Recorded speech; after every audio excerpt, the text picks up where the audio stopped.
Good morning, everybody, or afternoon, evening, wherever you are dialing in from. Welcome to LinkedIn Live on a Sunday. If you're in the Southern Hemisphere, Sunday morning. I hope you have enjoyed your bacon and egg breakfast and your sleep in, should you be so blessed. For those of you who don't know who you've just clicked on, my name is Aileen Day. I am the owner of Value Driven Brand and Meraki Business Solutions. And those two businesses combined, we work towards creating other businesses and helping them create a value-driven brand themselves. Now, for those of you who have tuned in before, welcome back. Thank you so much for coming back. You know, we're all about the return custom. We're all about creating customer loyalty. And for you to have come back, it is only surely because you love what you get out of visiting here on the Sunday mornings and Wednesday afternoon, or Wednesday mornings as well.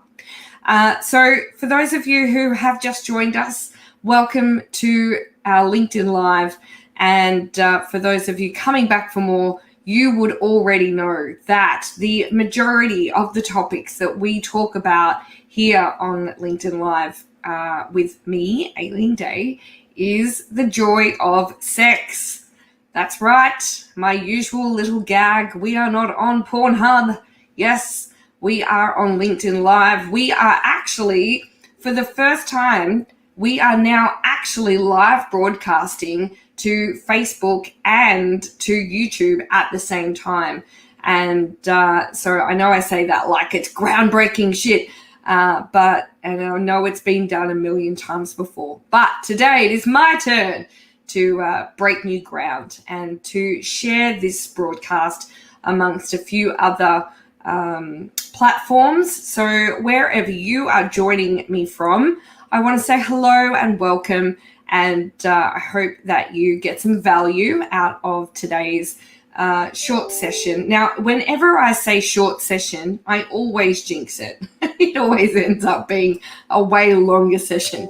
So ignore the fact that I said short and ignore the fact that I have been so excited to get on here that I forgot to shut down my email so that it stops dinging in the background. So for everybody on today, what are we talking about? Well, today we are going to have a bit of a talk about if you are new to the customer experience foray of how to do business, how to transition from a business to a brand. And if that doesn't make any sense, be certain to go back into the archives and find the broadcast that we did a couple of days ago or weeks ago, about a week or so ago, where we talked about what does it take to go from a business to a brand. And what it takes is great sex. And for those of you who are just joining, and hello, I can see a few of you are online. What I am talking about is not sex, not SEX. You know, it's great and all, but this is better. When you run a business, this is the sex you need. You need a customer, an employee, and a human experience. And when you have those things separately, they're good, right? They're good. They're pretty good. If you can take care of the customer experience, that's good. If you can take care of your employee experience, good. If you can create a unique human experience, good. Separately, those things are very good. But together, when you put them together, you get the joy of sex. Absolutely, that's where shit blows up. That's where things go gangbusters. That's where you find yourself not any longer being a business, but now you are a trusted brand, a trusted and value-driven brand. So what we're going to talk about today is the three things, not two, three things that you need to be taking care of in your business to make sure that you are working towards going from being a business to becoming a brand. And it does start with CX. It does start with your customer experience. Oh, hello, Mr. Spencer. Love a good threesome. So do I. Eat them for breakfast. Customer, employee, and human. Not sure about my employees, though. Well, they are human. We at least hope so anyway. So what do you need? All right, so there's a few things that you need. The first thing, in my copious years of experience, and I know you're sitting there going, oh, she doesn't look over 15. Thanks. It's the lighting. But in my copious years of experience, some of you might know that in my past life, I used to be the National Customer Insights Manager for Bunnings Australia and New Zealand, and then went on to do a similar role, customer service leader for Australia. It was meant to be for B2B. It ended up being for everybody, to be honest. And it was an amazing experience, and one that with the Bunnings and the Officeworks, and now doing this for small and medium businesses myself, I have had so much experience to see over and over again that there really is some core things that every single business, and I don't give a shit what your industry is, if you have customers, this is what you have to start taking into consideration. The first thing, you need to understand what your customer journey looks like. You implicitly need to have a vision as to what you want your customers to experience and when you want them to experience it and how you want them to feel, right? Taking in that human element in every aspect of your customer experience delivery. Now, when I say customer experience, if you're new to this, I'm not just talking about customer service. I'm talking about customer experience from the day they didn't know they need you to the day they never need you again, right? So that is all encompassing. That takes into account the way you market, the way you talk to them, the way you treat them, the way that you make it easy or not for them to find you, to spend money with you. I mean, how many businesses have we experienced in our own personal lives as consumers where you just sit there and you're like, I just want to give you my money. Why should it be so hard? And why it is so hard is because that business hasn't understood implicitly their vision for their customers or the journey that they're going to take them on to get them to the end of that experience, right?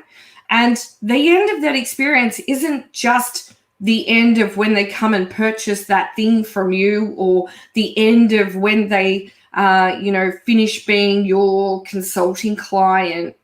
The end is like the end forever until they throw out whatever it is they got from you and probably even past it. I use IKEA as a good example, right? People don't realize until they need a piece of furniture that they need a piece of furniture. IKEA does a very good job at trying to stay front of mind. So already the customer experience for IKEA and you started long before you were even aware of it. You go in, the shopping experience is unique, to say the least, and you buy the product. Now, the customer experience doesn't stop when you walk out the front door after getting your meatball sub of IKEA. It continues on. It continues on until you get that piece of furniture in your car successfully. It continues on till you get it home and you successfully get it put together. It continues on for the lifetime of that product. Because how many of us have purchased something and then gone, this piece of shit broke 10 minutes after I put it together. So what happens is that continues to be part of your customer's experience. Then it goes to the next level. They try to get rid of it, and then they find out they can't get rid of it because the materials that it was made out of are carcinogenic. So then what happens? I start to hate you and resent you because you've done nothing but create a poor and ongoing. You're like the gift that just doesn't quit. So what I want you to consider in your business is that lifetime value, that lifetime experience that you deliver to your customers. It starts before they know you're even there, and it finishes long before you have forgotten about your customer. They certainly haven't forgotten about you. So map out what that journey looks like. And if you are not sure how to do that, I did a webinar recently. You can email me at Aileen@Meraki Business Solutions. I'll put the email address in the comments, or DM me, right? And I will send you a copy of that webinar video for you to follow along and map out your customer journey. From there, if you decide, actually, no, I need more help, then please feel free to hit me up. This year, we ran our first in-person journey mapping course right at the end of last year, and it was a fantastic success. So because of that, we will be doing a few more this year. So if you're interested in getting through step 1 of creating a customer experience worthy of your customers' loyalty, then be sure to hit me up and I can put you on the waiting list for those courses. So number 2, what happens? You've got your journey map, you understand the vision, you understand what you want your customers to experience, you understand how you expect them to feel about each step of that experience, you understand implicitly why they would want to come back for more, right? What happens after that? The next thing you need to do is you need to go and really sit down, and this is the unsexy part, right?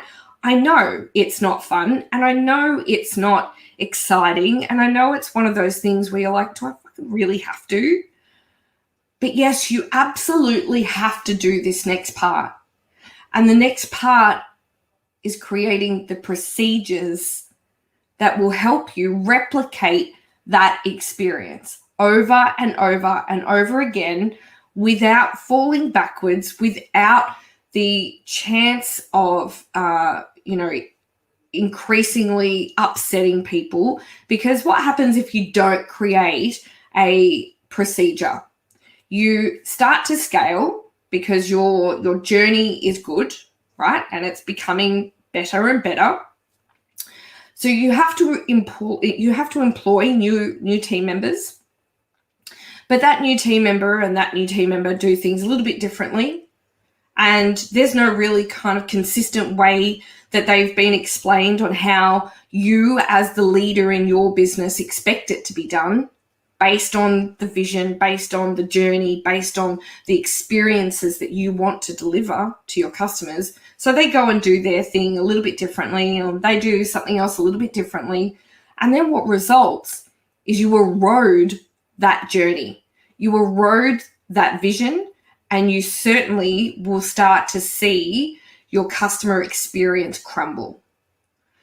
What stops that from happening is putting in standard operating procedures. You might have seen the acronym called SOPs, right? It's not to do with a wet mop or a wet cloth or, a romantic movie. It stands for Standard Operating Procedures. And yes, they're not very sexy to create, but the result is completely sexy.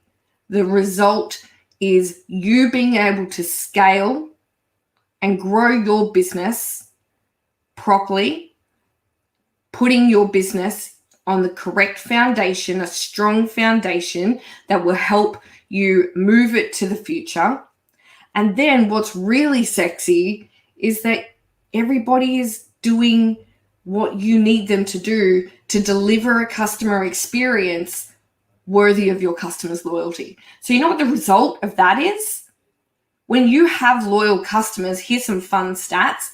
A loyal customer will spend up to 95% more than a brand new acquisition. How much fun is that? So when you start to take care of the customers that you already have, they are likely to spend more. They then start to advocate for you, which then means you get to reduce the amount of marketing dollars that you are putting in for lead generation and customer acquisition. Now, I'm not saying that's not important, but what I am saying is that you don't have to spend as much because your customers start doing the marketing for you, because you are delivering a consistent and highly valued customer experience, right? That's the key. Consistency. And consistency only occurs when everybody is on the same page and everybody understands what they're working towards. And to do that, you need to have a really solid vision and a really solid engagement into customer experience and what that results in for not just your business, but that results in for you becoming a brand, a trusted and value-driven brand, and for your team. Because as I've said a million times before, your team become your front line of advocates. Get them on board and everybody else will follow. It's an amazing thing to witness, and it's not an anomaly. And if it's not happening, then you probably need to go back a few steps and ask yourself, do I have a vision? Do I have my journey mapped out? Do I know what to expect, when to expect it, how to expect it? And do my team understand implicitly how to deliver it? The third thing, once you have those two, is to innovate. There is not a damn business in this world doing anything good by staying the same. No business worth their weight in gold, no brand worth their weight in gold is just doing the same thing as they did 30 years ago. Because the key to scaling, the key to growing, the key to great sex is innovation. So to innovate, there's probably one really, really core thing that you have to do. You have to know what to innovate. And I give this example. When I worked at Officeworks, it was actually really fascinating that when I started in the role, the most common perception of a pain point for customers was the leadership team at Officeworks would say to me, Aileen, customers hate the print and copy experience. They hate it. And I was like, oh, all right, well, let's get some data. And we talked last week about what data you need to collect.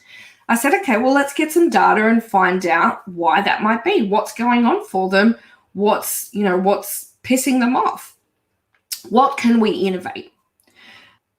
The hilarious thing was that as much as print and copy actually wasn't a great experience, it didn't rank the highest in what actually upset customers.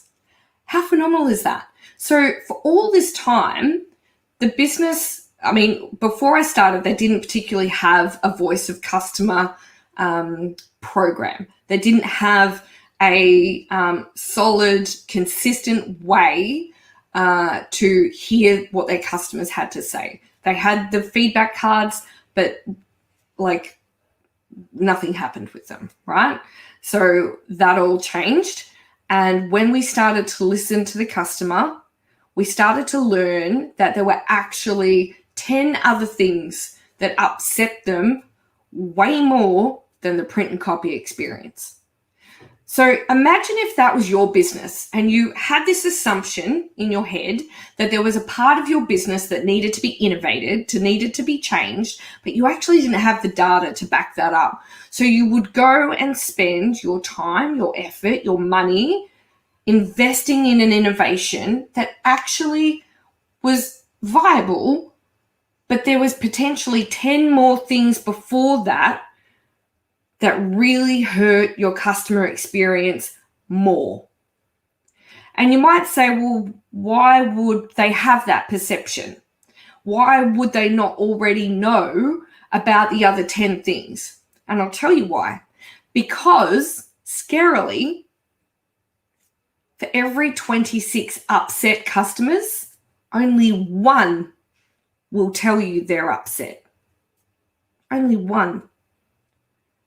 So the problem was that customers were getting upset by particular experiences in the store, but they were just leaving.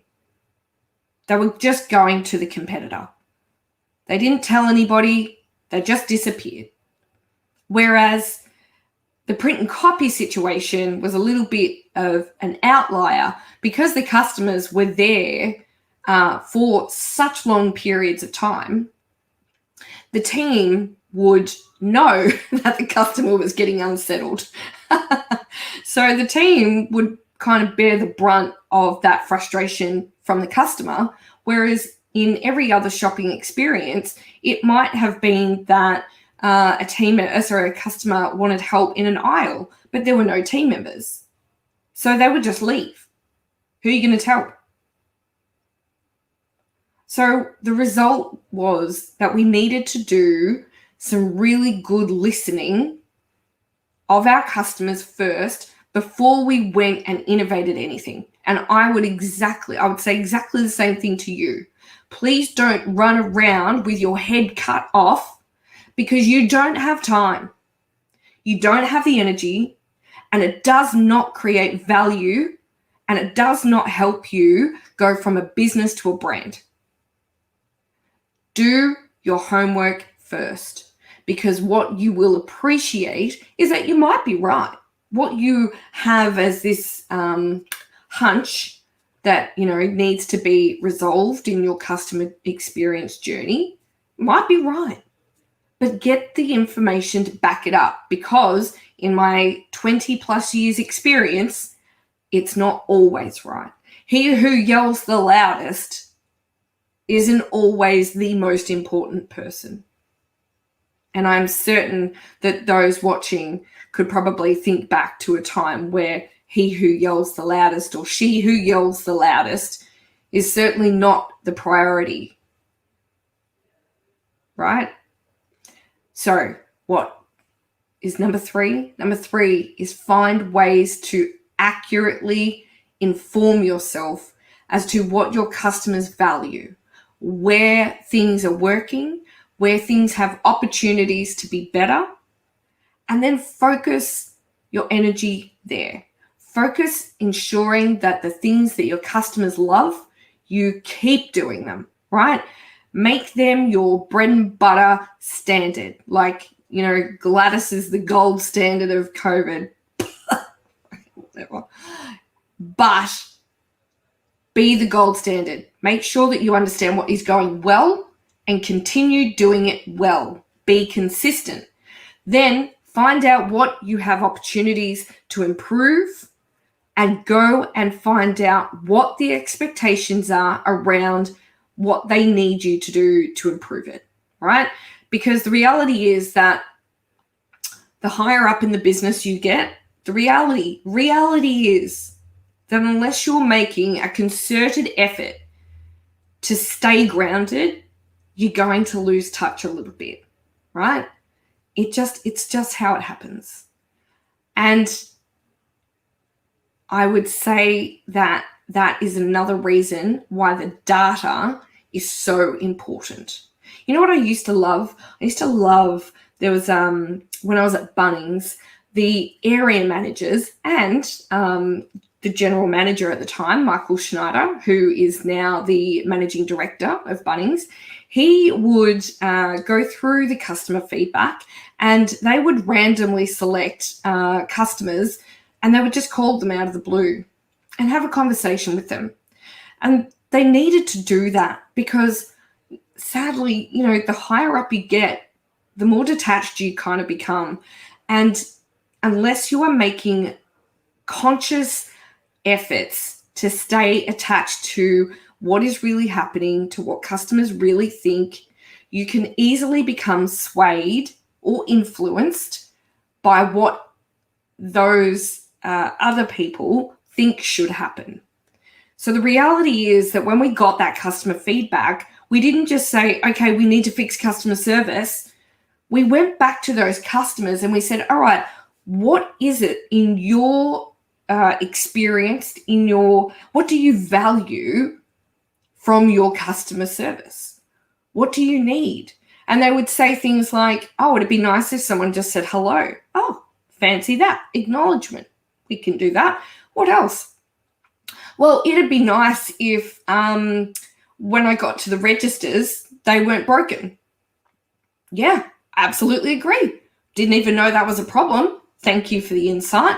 What else? And so you would start to have a real person, human conversation to understand what your customer valued. Now, if we didn't have those insights, we could have just gone, all right, we need to fix these 5 things based on nothing, based on what we think is best.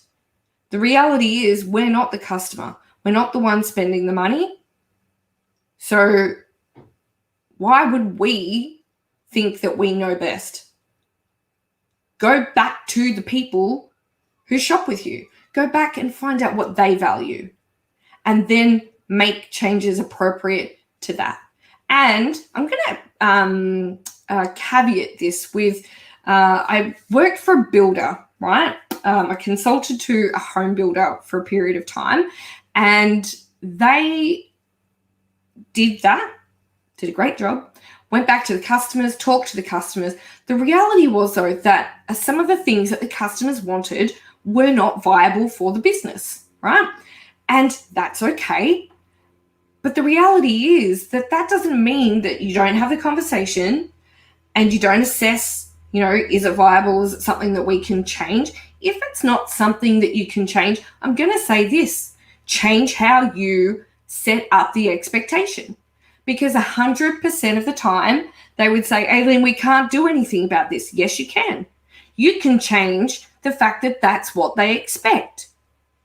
So be clear in your customer journey on that section of the experience, because clearly they come in with all of these expectations, but you can't live up to those expectations because you're predominantly a first home builder. You're not a luxury custom home builder like my other clients were, right? So set up the expectations. This is what you get when you work with us. If you want this, that is a completely different type of building experience.